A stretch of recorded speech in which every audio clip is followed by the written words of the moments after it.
ইসকনের প্রধান কেন্দ্র মায়াপুরে এলেন বিজেপির রাজ্য সভাপতি তথা কেন্দ্রীয় মন্ত্রী সুকান্ত মজুমদার।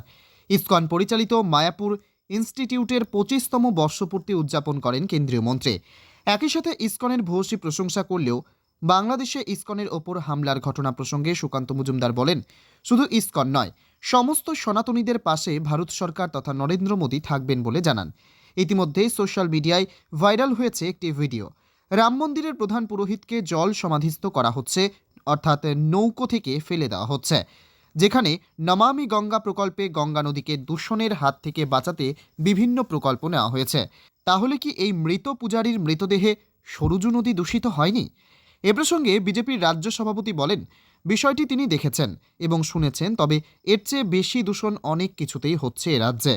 অন্যদিকে কুম্ভ মেলায় যাওয়ার পথে বিভিন্ন সময় ট্রেন পথে পাথর ছোড়া এবং সড়ক পথে সাধারণ মানুষের ওপর আক্রমণ প্রসঙ্গেও সুকান্ত মজুমদার বলেন, একটা বড় কিছু করতে গেলে অনেক বাধা বিপত্তি আসে।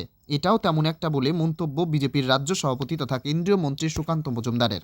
দেখুন, শ্রী চৈতন্য মহাপ্রভুর এই পবিত্র জন্মস্থান এবং এই পবিত্র মাটি, সেখানে শ্রীল প্রভুপাদ তার উদ্যোগে এই মায়াপুর যে কেন্দ্র গড়ে উঠেছে, এবং সেখানে এই যে মায়াপুর ইনস্টিটিউট, যারা সনাতন ধর্মের যে বৈদিক শাস্ত্রগুলো আছে, সেখানে সেই বৈদিক শাস্ত্রের শিক্ষা তারা বিগত 25 বছর ধরে নিরন্তরভাবে দিয়ে এসেছেন, এবং প্রায় গোটা বিশ্বের 40টিরও বেশি দেশের 22,000 স্টুডেন্ট তারা এখান থেকে শিক্ষা নিয়ে, ভারতীয় শিক্ষা, সনাতন শিক্ষা নিয়ে পৃথিবীর বিভিন্ন প্রান্তে গেছে। এটা একটা বিরাট বড় অ্যাচিভমেন্ট, এবং সেই জন্য সেই উপলক্ষে আমি এসেছি। আমি এই মায়াপুর ইনস্টিটিউটের সাথে সংযুক্ত প্রভুদের, ছাত্রদের, শিক্ষার্থীদের, এবং যারা এই ভারতবর্ষের যে চিরন্তন শিক্ষা, যা মানুষকে ভালো করে বাঁচতে শেখায়, ঠিক মতো বাঁচতে শেখায়, সেই শিক্ষা গোটা বিশ্বে ছড়িয়ে দেওয়ার যে কাজ করেছেন, তার জন্য তাদের প্রত্যেককে সাধুবাদ জানাই।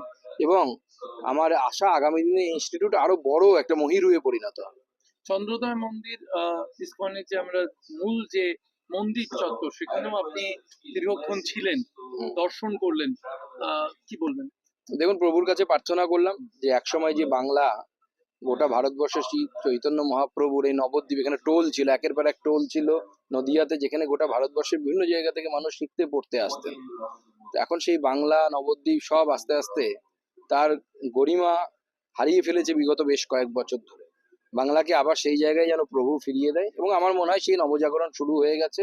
এবং মানুষ বুঝতে পারছে, যেভাবে কুম্ভে, সে ভারত বা আমাদের প্রয়াগরাজের কুম্ভ হোক বা আমাদের ত্রিবেণীর কুম্ভ হোক, হাজার হাজার লক্ষ লক্ষ মানুষ যেভাবে এসেছে, প্রমাণ করছে যে মানুষের মধ্যে আবার সেই জাগরণ তো শুরু হয়েছে, এবং মানুষ বুঝতে পারছে যে এছাড়া কোনো পথ নয়। কিন্তু